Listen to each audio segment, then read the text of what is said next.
get it as he come in. The head-on will have the door shut, have the entry shut. You said we won't have it on the door?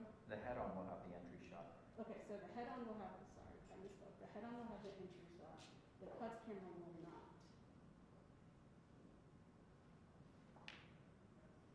Yeah, the head-on will swing over to the door. Watch him walk to the... The door's on the left. Watch him walk to the podium. Okay? Ladies and gentlemen, Okay. please at this time, silence your telephones.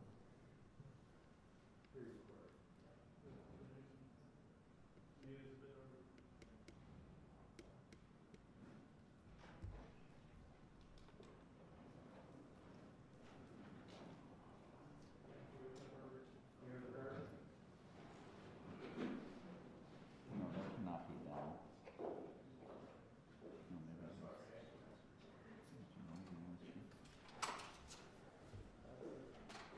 Jasmine, Yes. as soon as the press are set, I'll call 2 minutes. Okay. So I think we say we're probably 5 minutes away, Okay. maybe less than that.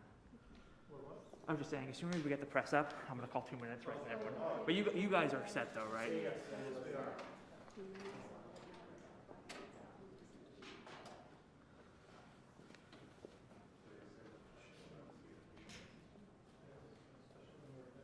And they're on the way now.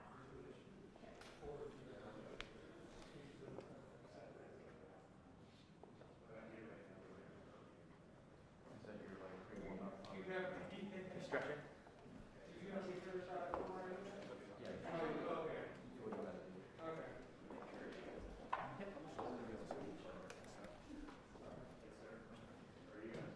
Unless you need. Yep. Yeah, I'll shout it. Okay, so you'll come in there, we'll...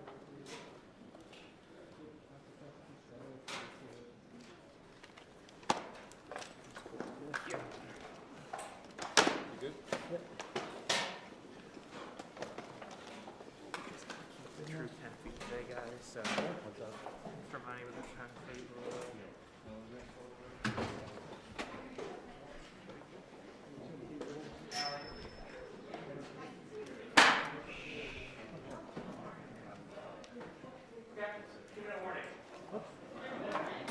Ready?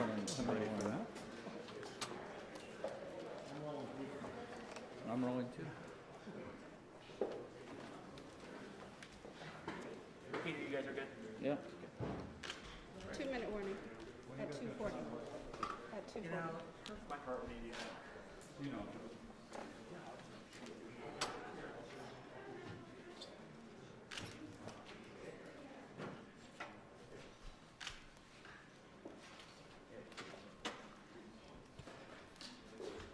That was nice to meet you guys. Yes. Okay, great. I'll go with you.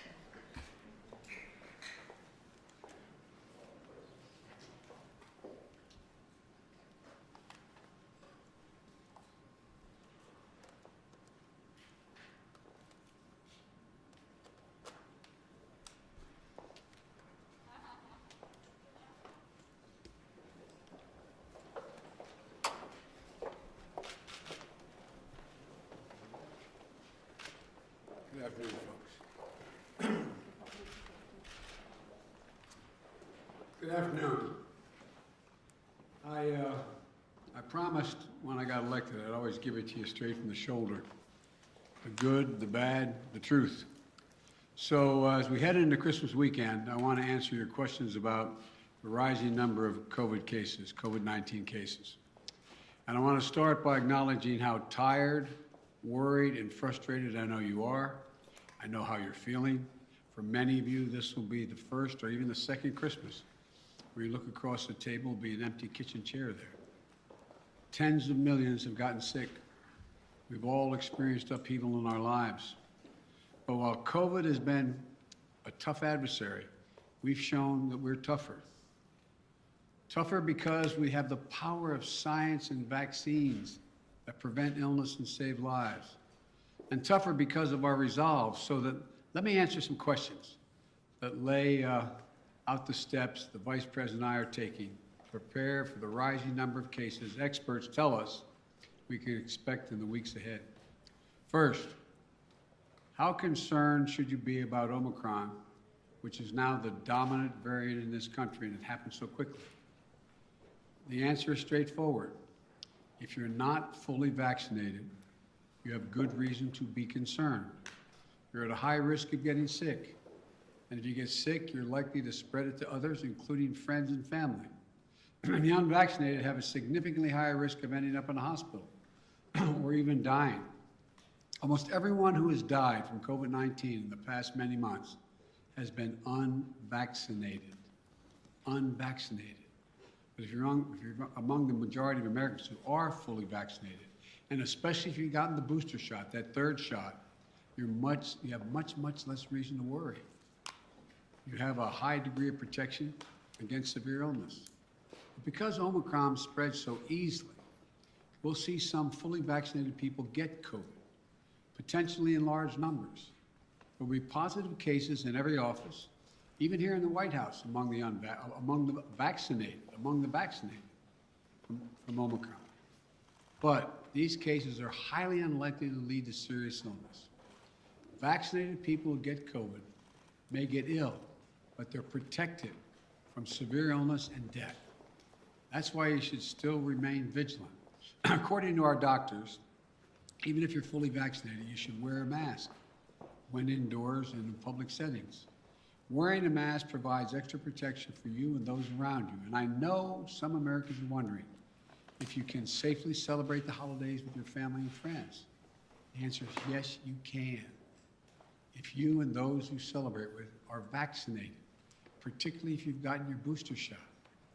If you are vaccinated and follow the precautions that we all know well, you should feel comfortable celebrating Christmas and the holidays as you planned it. You know, you've done the right thing because you enjoy the holiday season. And thanks to the progress on vaccinations this fall, we've gone from nearly 90 million adults in July who have not even started their vaccination process to fewer than 40 million today. Still too many, but down from 90 to 40. All these people who have not been vaccinated, you have an obligation to yourselves, to your families, and quite frankly, I know I'll get criticized for this, to your country. Get vaccinated now. It's free. It's convenient. I promise you, it saves lives. And I honest to God believe it's your patriotic duty. Another question folks are asking is, what can you do to make yourself and your family feel safer and be safer? The answer is simple. Get your booster shot. Wear a mask. Our doctors have made it clear. Booster shots provide the strongest of protections. Unfortunately, we still have tens of millions of people who are eligible for the booster shot but have not yet gotten it. They've gotten the first two shots, but they've not gotten the booster. Folks, the booster shots are free and widely available. Over 60 million Americans, including 62% of eligible seniors, our most vulnerable group, have gotten their booster shots. I got my booster shot as soon as they were available. And just the other day, former President Trump announced he had gotten his booster shot. Maybe one of the few things he and I agree on. People with booster shots are highly protected. Join them. Join us. It's been 6 months or more since my second shot. If it's been 6 months or more for your second shot when I got my booster, you can get yours today. It's been 6 months or more since your second shot. Another question that folks are asking is, are we going back to March 2020? Not this last March 2021, but March 2020, when the pandemic first hit. That's what I keep getting asked. The answer is absolutely no. No. There are three big differences between then and now. Number one, first one, more than 200 million Americans have been fully vaccinated. In March 2020, no one was fully vaccinated. What that means is today, a case of COVID-19 for fully vaccinated and boosted person will most likely mean no symptoms or mild ones similar to the common respiratory viruses. Over 200 million Americans should have the peace of mind that they did not have in March of 2020. They're protected from hospitalization, and they're protected from death. Second point, We're prepared today for what's coming. In March of 2020, we were not ready. Today, we stockpiled enough gowns, masks, and ventilators to deal with the surge of hospitalizations among the unvaccinated. Today, we're ready. And as I'll explain in a few minutes, we're going to be reinforcing our hospitals, helping them. Number 3, we know a lot more today than we did back in March of 2020. For example, last year, we thought the only way to keep your children safe was to close our schools. Today, we know more and we have more resources to keep those schools open. You can get 5 to 11-year-olds vaccinated, a tool we didn't have until last month. Today, we don't have to shut down schools because of a case of COVID-19. Now, if a student tests positive, other students can take the test and stay in the classroom if they're not infected, rather than closing the whole school or having to quarantine. We can keep our K through 12 schools open. That's exactly what we should be doing. So folks, let me summarize. We should all be concerned about Omicron, but not panicked. If you're fully vaccinated, and especially if you got your booster shot, you are highly protected. And if you're unvaccinated, you're at a higher risk of getting severely ill from COVID-19, getting hospitalized, and even dying. So the best thing to do is get fully vaccinated and get your booster shot. And no, this is not March of 2020. 200 million people are fully vaccinated. We're prepared. We know more. We just have to stay focused. So that's where we stand. Now let me tell you about the additional steps I'm ordering today to take on what is coming. I know you've heard a lot of this in the news already this morning. 3 weeks ago, I laid out a COVID-19 action plan for this winter that prepared us for this moment. Today, we're making the plan even stronger. First, we're setting up our vaccination and booster efforts. We're stepping it up significantly. In the past 2 weeks, we've seen the highest vaccination rates since last spring. And we aren't as vaccinated as a country as we should be, though. That's why we have added 10,000 new vaccination sites on top of the 80,000 sites that we already had in place. And even more will open in January. I know there's some parts of this country where people are very eager to get their booster, where it's harder to get an appointment, So starting this week, I'll be deploying hundreds more vaccinators and more sites to help get the booster shots in people's arms. I've ordered FEMA, the Federal Emergency Management Agency, to stand up new pop-up vaccination clinics all across the country where you can get that booster shot. We've opened, we've opened FEMA vaccination sites in Washington State and New Mexico recently as cases have increased. And today, I'm directing FEMA to stand up new sites in areas where there is a high demand. These steps are going to help us add more and more booster appointments and just over the next few weeks. I also want to say a word to parents. If your children are not vaccinated, please get them vaccinated.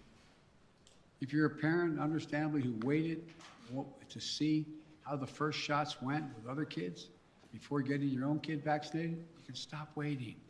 6 million children in our country, ages 5 to 11, are vaccinated. Get your children protected today, now.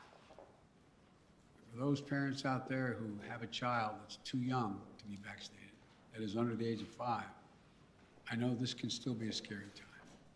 But one thing you can and must do while we await vaccines for children under 5, get yourself fully vaccinated and boosted, as well as those around you, your children, your caregivers, your siblings. It's critical to mask up in public indoor places. We know that our youngest children have only rarely been impacted by serious COVID-19 cases, but they can be further protected if they're surrounded by vaccinated people. And again, to folks who are not vaccinated, you might think you're putting only yourself at risk, but it's your choice. Your choice is not just a choice about you. affects other people. You're putting other people at risk. Your loved ones, your friends, neighbors, strangers you run into. And your choice can be the difference between life or death. The longer the virus is around, the more likely variants form.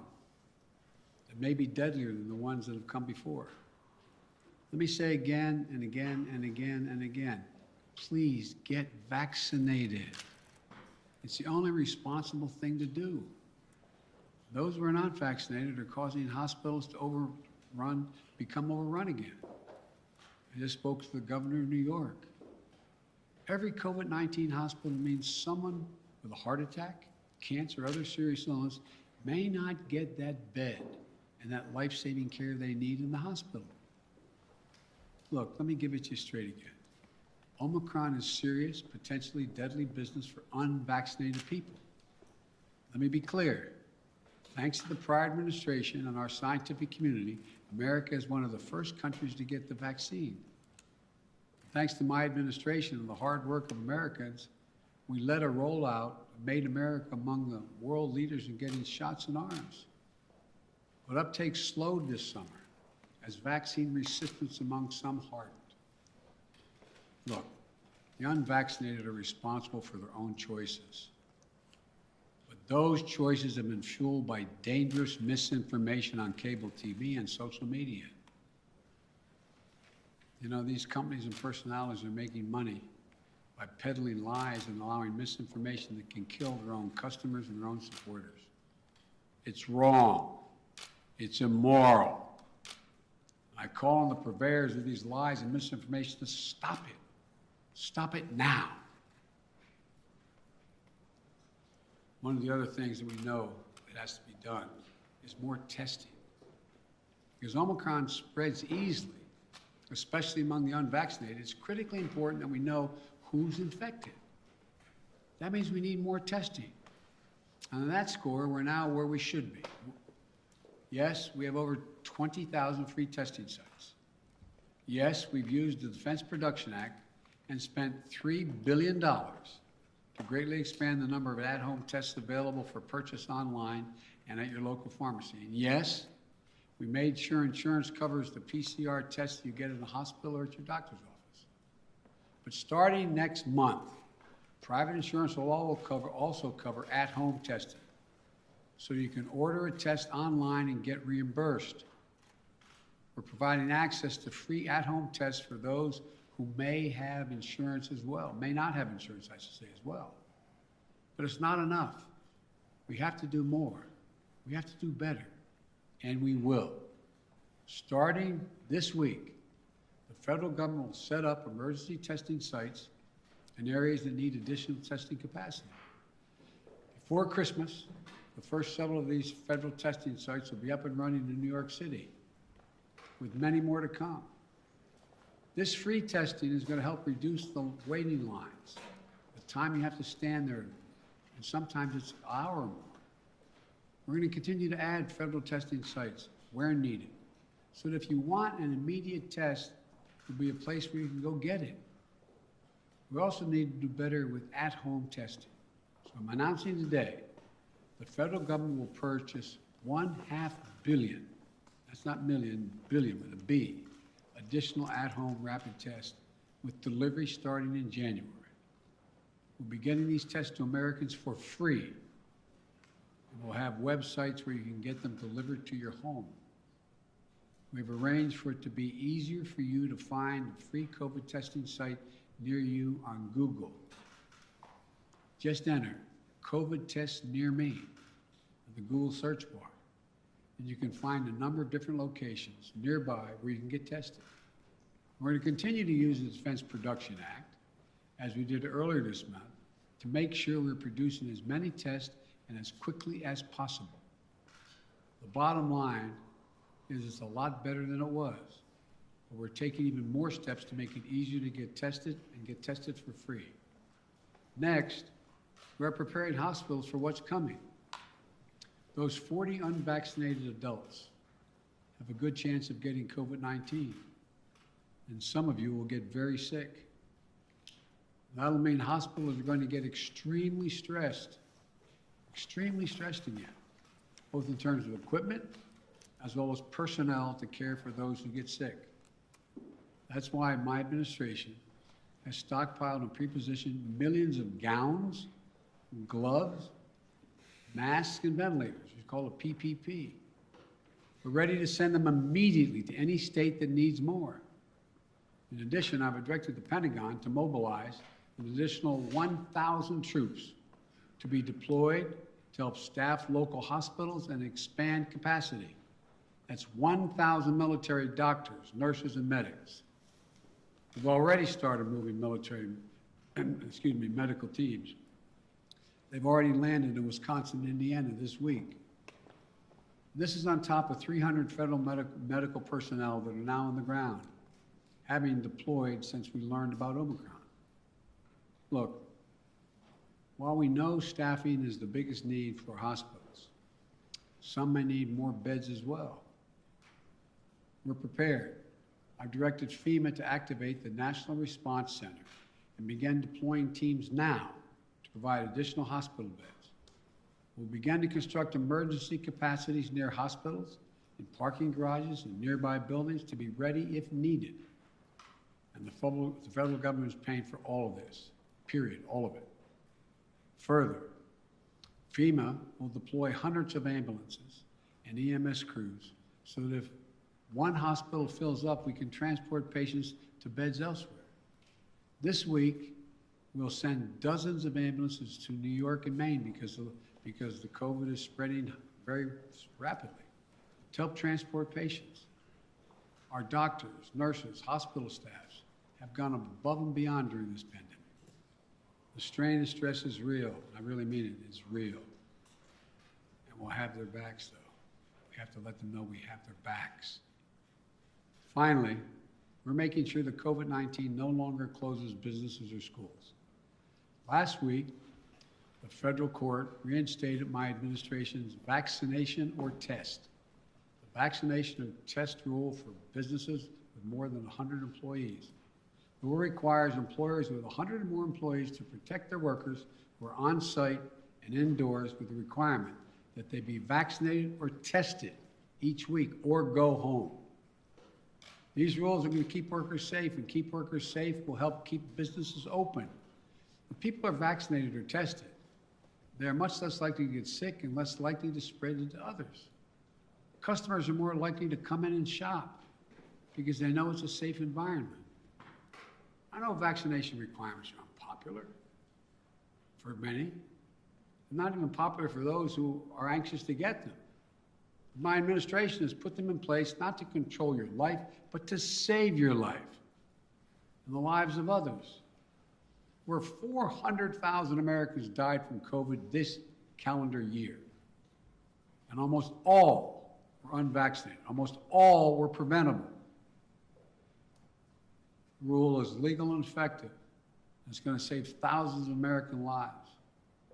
We must also keep our K-12 schools open. Look, the science is clear and overwhelming. We know how to keep our kids safe from COVID-19 in school. K through 12 schools should be open, and that safety is increased if schools require all adults who work in the schools to get vaccinated and take the safety measure that the CDC has recommended, including masking. I got Congress to pass billions of dollars in school improvements, ventilation, and social distancing. Schools should be safer than ever from COVID-19. And just Friday, the CDC issued a test to stay guidelines. So schools can stay open and kids can stay in class even if a classmate tests positive. COVID-19 is scary, but the science is clear. Children are safe as safe in school as they are any place, assuming the appropriate precautions have been taken and they've already been funded. Let me close with this. I know you're tired. I really mean this, and I know you're frustrated. We all want this to be over, but we're still in it. And this is a critical moment. We also have more tools than we ever had before. We're ready. We'll get through this. As we head into the holidays, I want us to all keep the faith. I want to sincerely thank you for your perseverance, your courage, your countless acts of kindness, love, and sacrifice during these last 2 years. Throughout our history, we've been tested as a people and as a nation through war and turmoil. We had to ask whether we'd be safe, whether we'd be okay, whether we'd get back to who we are.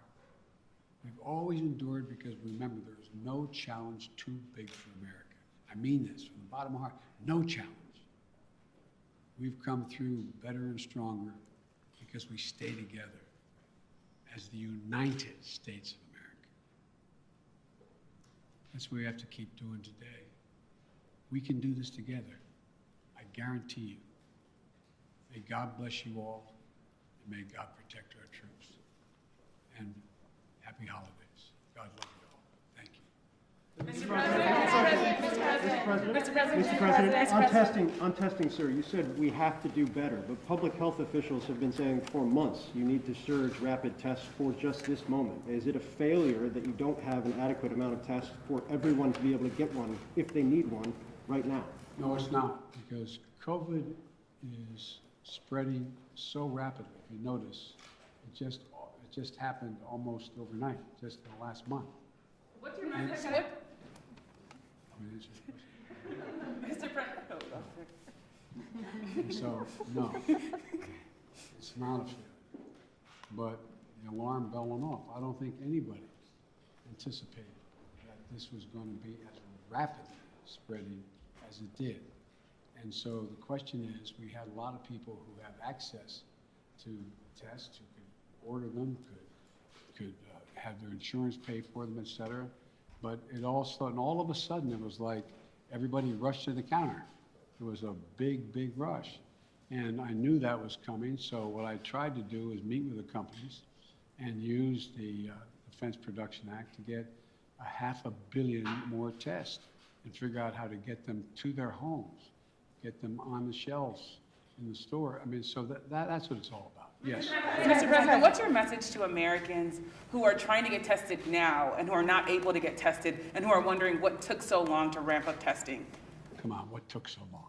That's what I'm hearing that from people who are trying to get tested now before the holidays. Well, what took so long, it didn't take long at all.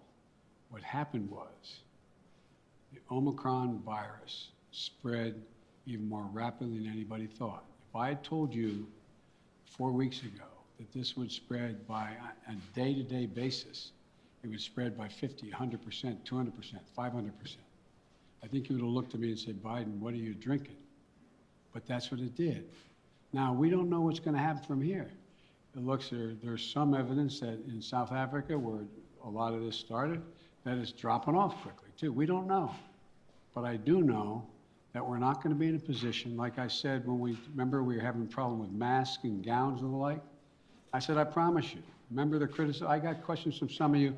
Why are you still paying for all these masks and gowns? Why are you stockpiling this? Because we don't know.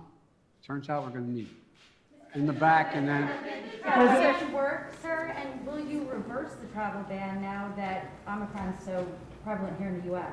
I'm considering reversing. I'm going to talk with my team in the next couple of days.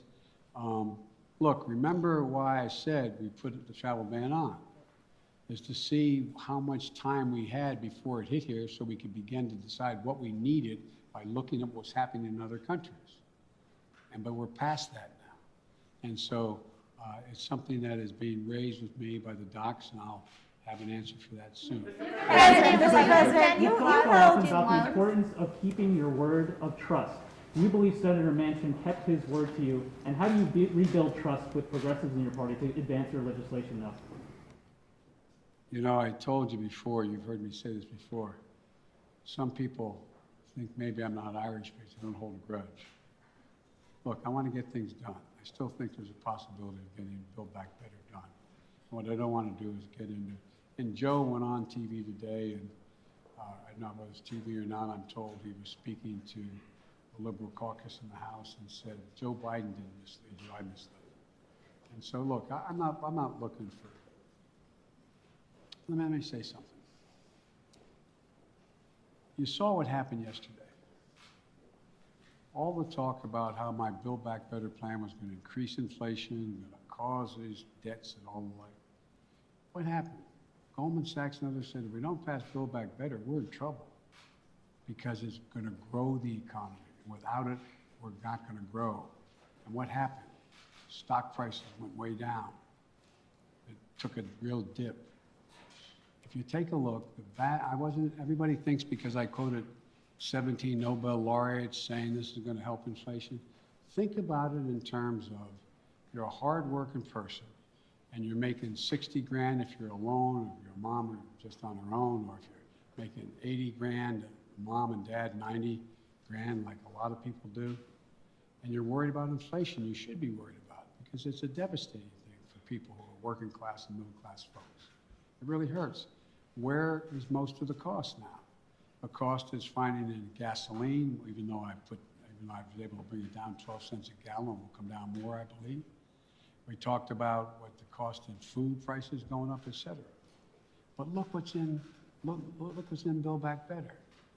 Child care. You can reduce it by up to 70%. That'll be the difference between 20 million women who aren't back in the workforce being able to go back if you pass it. We're talking about health care, insulin. In a situation, we got 200,000 kids with type 1 diabetes. You know what it's costing? It cost somewhere between 10 cents and $10 to come up with the formula, okay, a while ago, right? You know what it's costing on average? $560, $640 a month, up to $1,000 a month. What do you do if you're a mom and a dad working with minimum wage, busting your neck? You look at your kid, and you know if you don't get that vaccine for him, if you don't get that drug for him, if you don't get be able to take that, what happens? They're likely to go in a coma, maybe die. Not only do you put the kid's life at stake, you strip away all the dignity of a parent looking at their child. I'm not joking about this. Imagine being a parent, looking at a child, and you can't afford. You have no house to borrow against. You have no savings. It's wrong. But all the things in that bill are going to reduce prices and cost for middle class and working class people. It's going to reduce their cost. What's inflation? Having to pay more than the money you have because things have gone up. Well, bring down all those costs across the board from child care to a child care tax credit. But I'm not supposed to be having this press conference.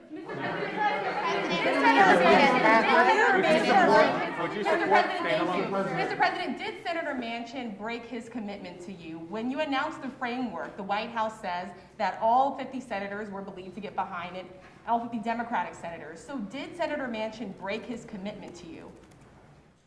Senator Manchin and I are going to get something done. Thank you. Sir, do you still have the card with the desk? Ukraine, sir.